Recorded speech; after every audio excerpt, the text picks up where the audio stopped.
ஒரு சில இடத்துல ஒரு சில அவமானங்கள சந்திச்சிருப்போம்ல. அந்த மாரி சந்திச்ச அவமானங்கள்ல வாங்குன கார் தான் இது. உங்க கார் சார் நீங்க கிளம்புங்க அப்படிலாம் பேசியிருக்காங்க நெறைய இடத்துல. இப்போ ஒரு நாள் வந்து எங்க அம்மா கிட்ட போய் நான் அழுதேன். அம்மா இந்த மாரி சொல்றாங்க எனக்கு ரொம்ப வருத்தமா இருக்கு. ஆக்சுவலா எனக்கு வந்து காலேஜ் படிச்சுட்டு இருந்தேன் அப்பயே.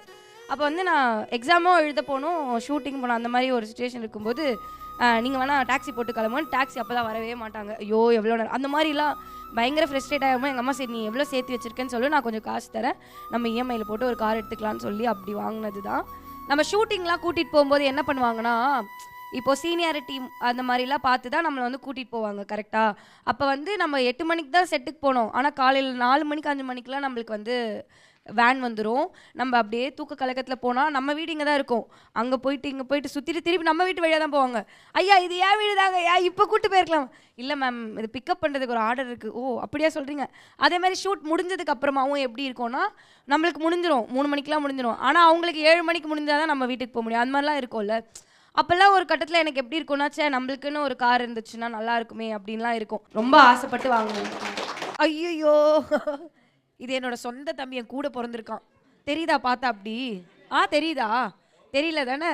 அவன் அப்படியே யார் மாரின்னு சொல்ல முடியலையே. எங்க அம்மா மாரின்னு தான் நெனைக்கிறேன். அம்மா மாரி தானே?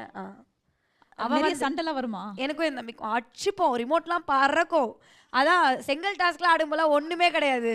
இதெல்லாம் ஏஞ்சல் டெவில் பண்ண மாட்டேன் நான் இவன்ட்ட. ஆனா செங்கல் டாஸ்க்லாம் நெறைய அடிச்சு பொளந்து மண்டைக்குலாம் ரிமோட்லாம் ஒரு வாட்டி அப்பள மாரி இப்படி நொறுக்கியிருக்கான் அவன் மண்டையில. அந்த மாரிலாம் அடிச்சுப்போம். பட் ஆனா அவன் இதுவரைக்கும் அவன்கிட்ட ஒரு சூப்பரான விஷயம்னா, அவன் இதுவரைக்கும் நான் பேர் சொல்லி கூட கூப்பிட்டதில்ல. அக்கான்னு தான் கூப்பிடுவான். ஓ! ஆமா. ஓகே.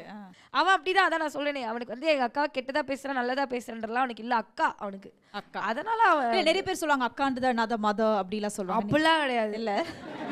அந்த மாதிரிலாம் இல்ல. No, no. ஓகே. ஆனா என்கிட்ட எல்லாமே ஷேர் பண்ணிப்பான். எவ்ரிதிங். எங்க அம்மாக்கு தெரியாத விஷயம் கூட எனக்கு தெரியும். ஓ! எங்க அம்மா கிட்ட இருந்து ஒரே ஒரு விஷயம் தான் கத்துக்கிட்டேன். இந்த உலகத்துல யாரு இருந்தாலும் இல்லனாலும் நம்மளையும் நம்மள சார்ந்து இருக்கிறவங்களையும் நம்ம தான் பார்த்துக்கணும். அதுதான் எங்க அம்மா எனக்கு சொல்லிக் கொடுத்த ஒரு விஷயம். எங்க அம்மா அப்படிதான். எங்க அம்மாக்கு யாரோட ஹெல்ப்பும் தேவையில்ல. எங்க அம்மா யார்கிட்டயும் போய் உதவின்னு கேட்டதும் இல்ல. எங்க அம்மா வந்து அவங்களா எங்கள பார்த்துக்கிட்டாங்க. அவங்களா எங்களை வளர்த்தாங்க. இன்னைக்கு நாங்க என்ன இருக்கோமோ அது எல்லாமே எங்க அம்மா தான்.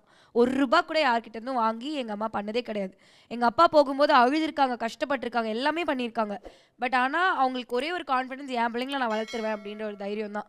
ஸோ அது வந்து எங்க அம்மா கிட்ட இருந்து நான் கத்துக்கிட்டது தான். எனக்கு சின்ன வயசுல ஒரு நடந்த ஞாபகம் இருக்கு. எனக்கு இப்ப நான் ஐஸ்கிரீமே சாப்பிட மாட்டேன் பேசிக்கா. எனக்கு ஐஸ்கிரீம் பிடிக்கவே பிடிக்காது. ஏன்னா என் வீட்ல வந்து இந்த வெளியில வந்து அந்த இப்படி மணி அடிச்சுட்டே ஐஸ்கிரீம் குல்ஃபி வருவாங்கல்ல.